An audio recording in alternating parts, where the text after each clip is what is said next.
Buenas noches, hermanos. ¿Cómo se sienten? Estoy feliz de escuchar eso.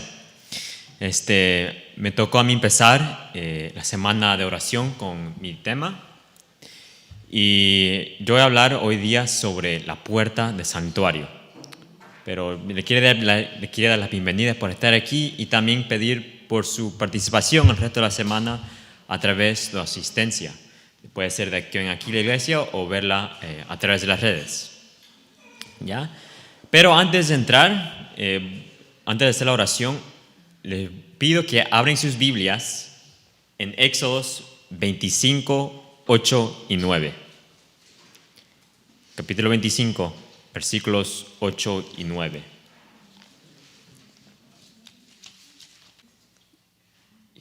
Y que me haga un santuario para que yo habite entre ellos, conforme a todo lo que yo te muestre, el diseño del tabernáculo y el diseño de todos sus utensilios, así lo haráis. Amén. Ahora les pido que por favor se hinquen para hacer una oración.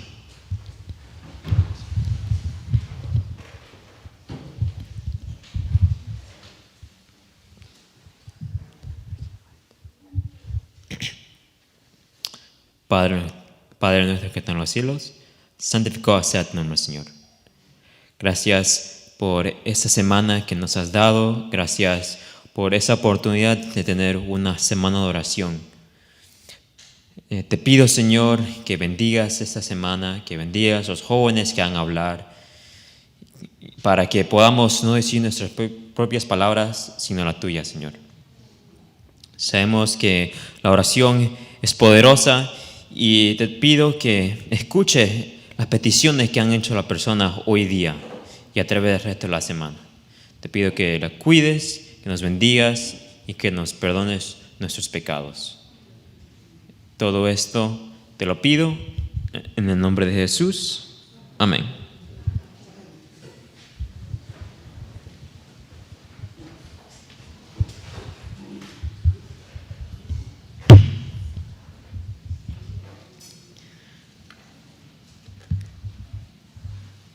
Los jóvenes escogimos este tópico del santuario específicamente porque el santuario es el fundamento de nuestra fe. En el santuario encontramos todas nuestras doctrinas, nuestras verdades que enseñamos, cosas como el sábado, los mandamientos. Es bien cristocéntrico. La correcta comprensión del ministerio del santuario celestial es el fundamento de nuestra fe. Claro, porque la obra del santuario es la expiación de Cristo. En el libro de Evangelismo, página 165, párrafos 1 y 2, nos dice que el pueblo de Dios debería comprender claramente el asunto del santuario y del juicio investigador. Todos necesitan conocer por sí mismos el ministerio y la obra de su gran sumo sacerdote.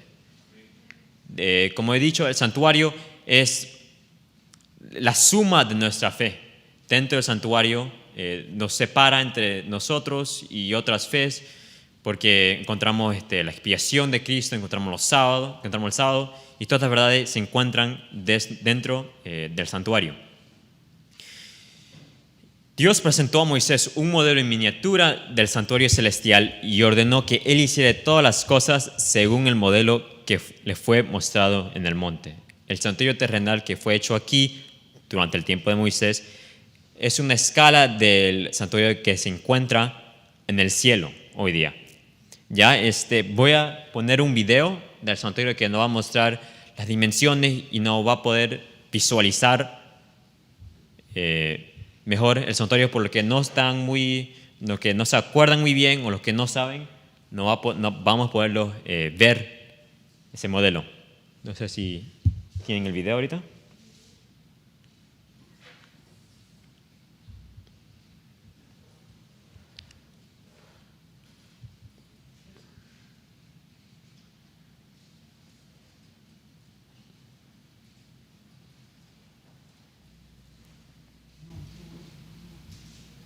No, aquí este es el atrio. Aquí nos hacían los sacrificios. donde se mataba el cordero, donde se lavaban las manos después de hacer el sacrificio, el lavacro, gracias. Este es el tabernáculo, los lugares santos y el lugar santísimo. Son las telas que se usaban para cubrir el santuario, las telas finas de carmesí, púrpura, rojo.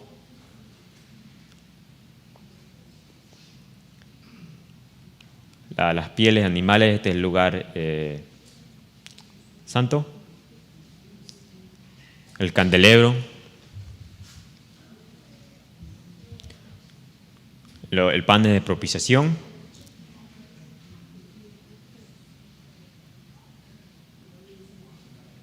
El incienso.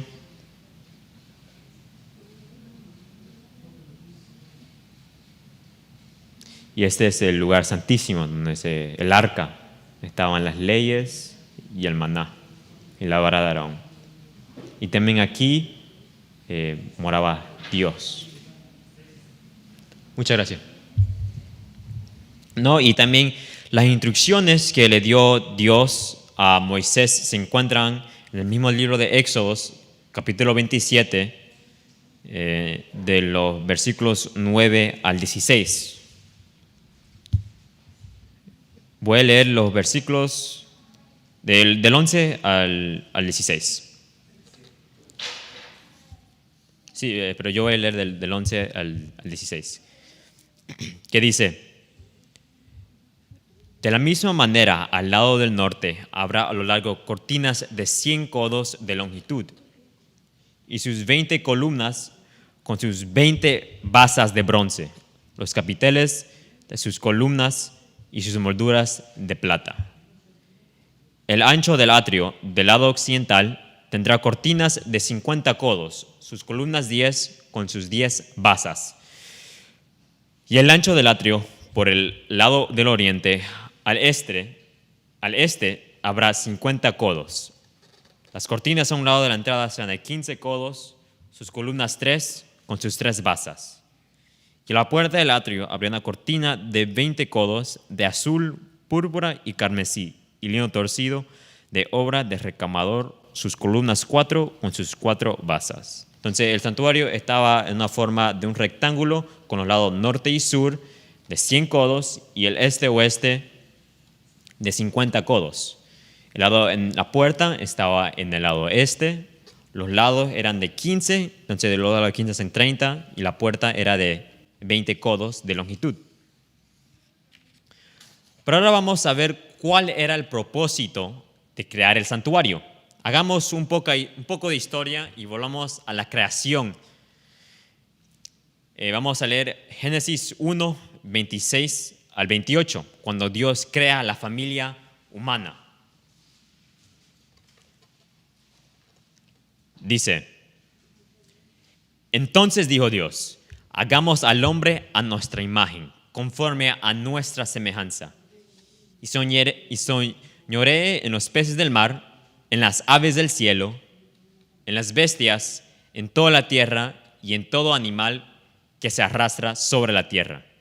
Y creó Dios al hombre a su imagen, a imagen de Dios lo creó, varón y hembra los creó. Y los bendijo Dios y les dio: fructificad y multiplicaos, y llenad la tierra, y sojuzgadla y señoread en los peces del mar, en las aves de los cielos y en todas las bestias que se mueven sobre la tierra. Dios creó y puso al hombre aquí en la tierra y lo hizo sin mancha, lo creó sin pecado, a su imagen lo hizo. Y lo puso aquí como un gobernante para que cuide del resto de la creación, de los árboles, de los animales, para que les ponga nombre. Ese fue el propósito en la creación. Dios creó al hombre para su propia gloria. Era el propósito de Dios repoblar el cielo con la familia humana, si se manifestaba obediente a cada palabra suya. Esto se encuentra en La Maravillosa Gracia, página 344. Entonces, Dios puso aquí a los hombres para también, si pasaban esa prueba, ellos podían repoblar el cielo tras que Satanás sacó una tercera parte de los ángeles cuando se rebeló.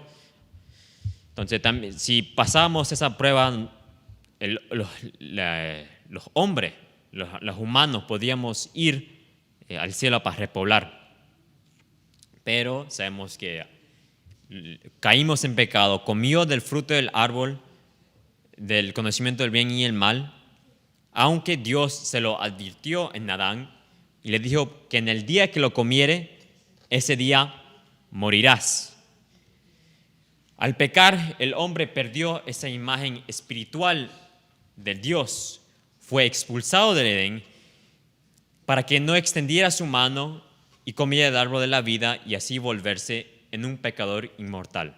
Entonces, si comía Adán el fruto de la vida, después de haber pecado, se volvería un ser igual a Satanás, es decir, un ser que es inmortal, pero con una naturaleza pecaminosa, como la que tiene Adán. Pero también cuando pecó el hombre, se activó un plan de redención. En cuanto existió el pecado, hubo un Salvador. En cuanto Adán pecó, el Hijo de Dios se ofreció como garantía de la raza humana.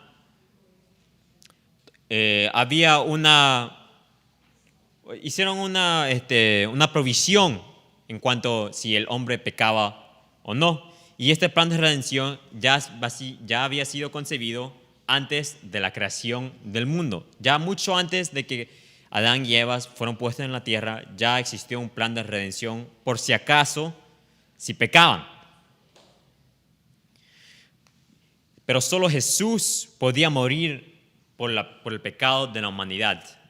Solo uno igual a Dios, uno que había hecho la ley, podía morir por la expiación de nuestros pecados. Habían ángeles que querían venir y morir en el lugar de Jesús, porque no podían ver su líder en ese estado.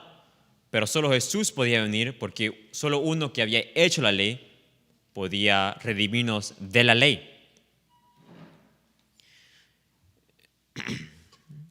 Juan 14:6 dice, Jesús le dijo, yo soy el camino y la verdad y la vida. Nadie viene al Padre sino por mí. Jesús era la única forma de restaurar esa conexión que se había roto cuando Adán pecó. Porque al principio del mundo, en la creación, había una comunicación perfecta entre Adán y Dios. Pero al pecar se rompió esa conexión y Jesús se volvió la única forma de restaurarla para podernos comunicar con Dios y podernos salvarnos de nuestro pecado. En Génesis 3:15, Dios declara que enemistad pondré entre ti y la mujer. Cuando el hombre quebrantó la ley divina, su naturaleza se hizo mala y llegó a estar en armonía y no en divergencia con Satanás. Entonces, en vez de irse en contra de Satanás, más bien se unió al volverse pecador.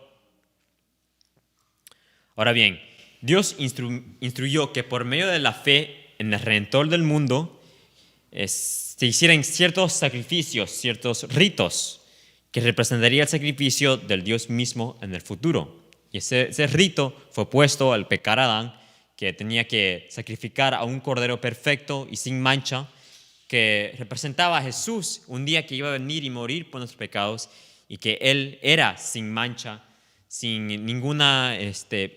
sin un pecado.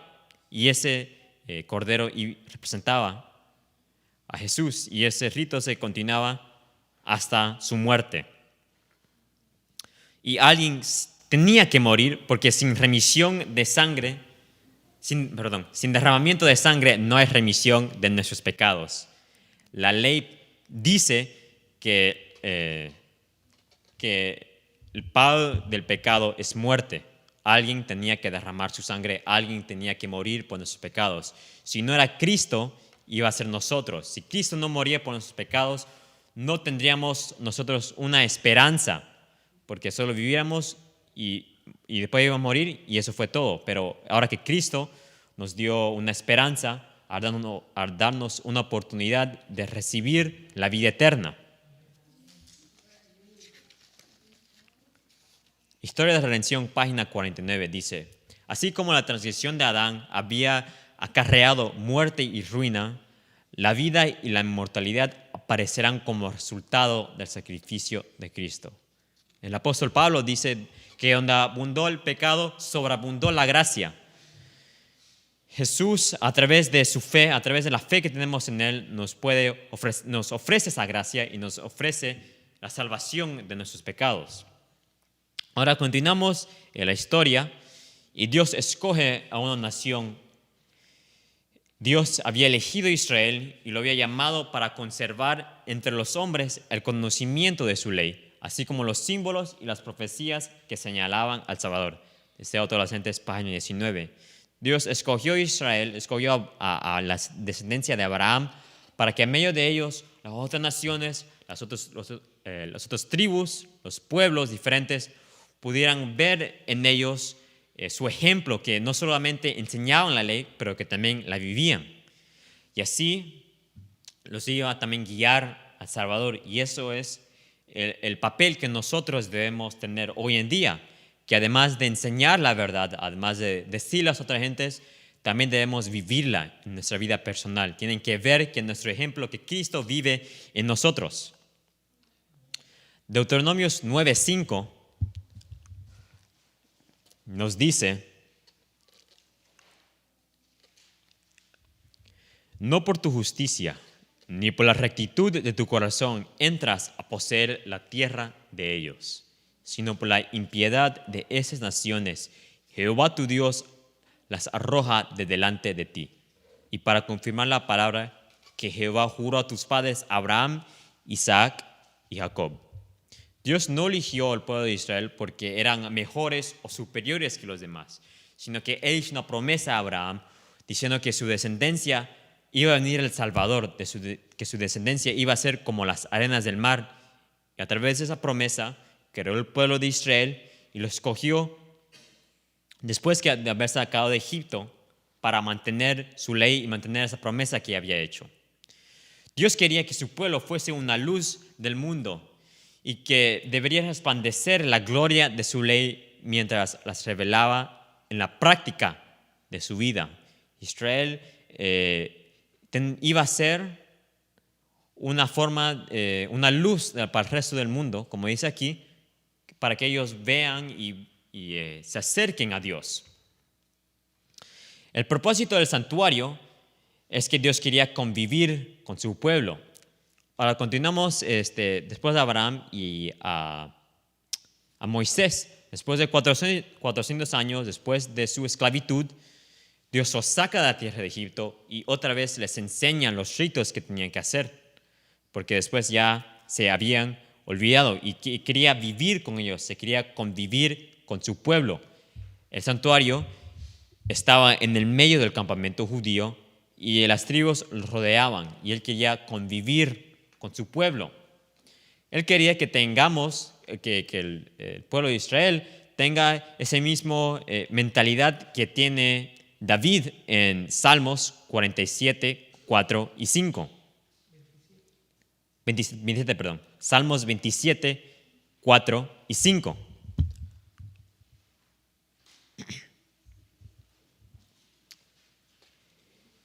Que dice: una cosa he demandado a Jehová, esta buscaré, que esté yo en la casa de Jehová todos los días de mi vida. Aquí David está feliz de estar en el templo, está feliz de convivir con su Dios, con su Salvador, con su Señor. Versículo 5 dice: porque Él me esconderá de su tabernáculo en un día del mal, me ocultará en lo reservado de su morada, sobre una roca me pondrá en alto. Aquí en el santuario del Señor encontramos una protección del mundo exterior. Dios nos protege.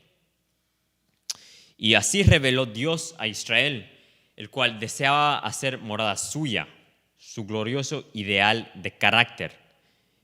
El modelo fue mostrado en el monte en ocasión de la promulgación de la ley en el Sinaí. Aunque les mostró esto al pueblo de Israel en el monte del Sinaí, cuando recibieron los 10 mandamientos, el pueblo estaba muy asombrado, estaban impotentes a alcanzar ese ideal que Dios tenía en mente. Las revelaciones del Sinaí solo podían impresionarlos con su necesidad e impotencia. Entonces, en ese momento, al recibir las órdenes de Dios, cuando dijeron que sí iban a aceptar todo lo que decía Dios, ellos estaban asombrados, veían los truenos, los relámpagos, veían que el monte estaba humeando y solo dijeron sí y aceptaron con sus palabras, pero no con sus hechos. Otra lección debería enseñar el tabernáculo alrededor y la cortina a la entrada del atrio. Eso se encuentra en Éxodos 48. El santuario nos los iba a enseñar otra lección debería enseñar el tabernáculo mediante su servicio de sacrificios. La lección del perdón del pecado y el poder de obedecer para vida a través del Salvador. La educación, página 35 y 36. El Salvador le iba a dar esa salvación si mantenían esos sacrificios, si mantenían esos ritos y si mantenían obediente a Dios. Finalmente erigió el atrio alrededor del tabernáculo y del altar y puso la cortina a la entrada del atrio. Y así acabó Moisés la obra del santuario. El atrio era la última parte de la construcción del santuario. Lo rodeaba, era como un borde, ¿no? La entrada del recinto, del atrio, se hallaba en el extremo oriental. La puerta se encontraba en el lado este del santuario. Estaba cerrada con cortinas de riquísimas telas hermosamente trabajadas. Entonces, todo detalle del santuario estaba bien pensado, porque cada detalle representaba a Cristo, representaba su amor que tenía para nosotros, la obra que tiene hoy día en expiación por nuestros pecados.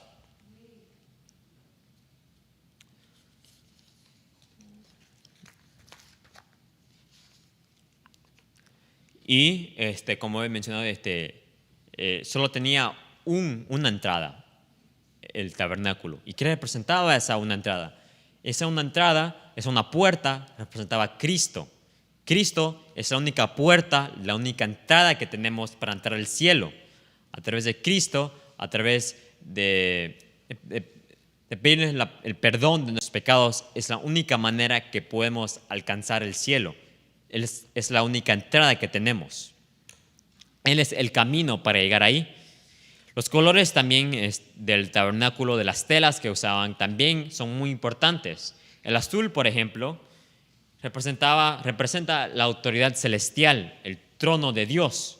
El púrpura representa la realeza, la nobleza de Dios.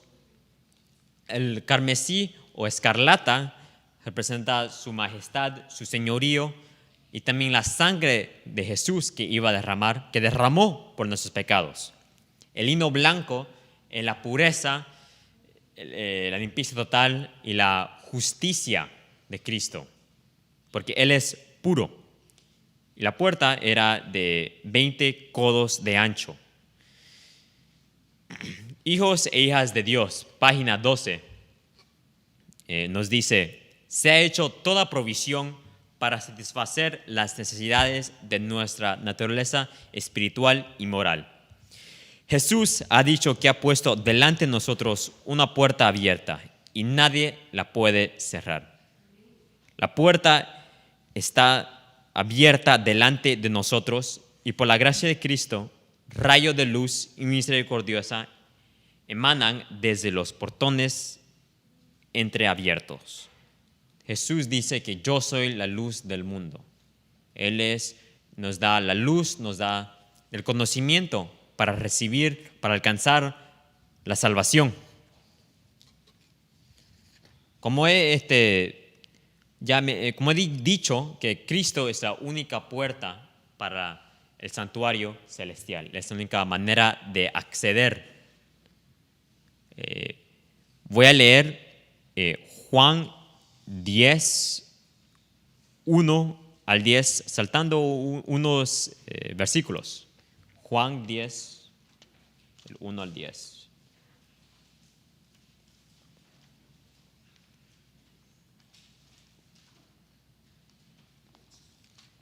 Voy a leer versículos 1, 7, 9 y 10. ¿Qué dice? De cierto os digo, el que no entra por la puerta en el redil de las ovejas, sino que sube por otra parte, el tal es ladrón y salteador. Volvió pues Jesús a decirles, de cierto os digo, yo soy la puerta de las ovejas. Versículos 10 dice, el ladrón no viene sino para hurtar y matar y destruir. Yo he venido para que tengan vida y que la tengan en abundancia. A través de la fe que tengamos en Cristo, podemos alcanzar el cielo. Cristo es la puerta del redil de Dios.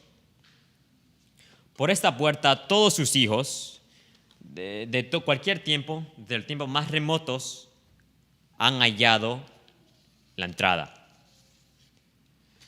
Se han presentado muchos otros objetos de fe en el mundo, se han ideado ceremonias y sistemas por los cuales los hombres esperan recibir justificación y paz para con Dios y hallar así entrada al cielo. Pero la única puerta es Cristo.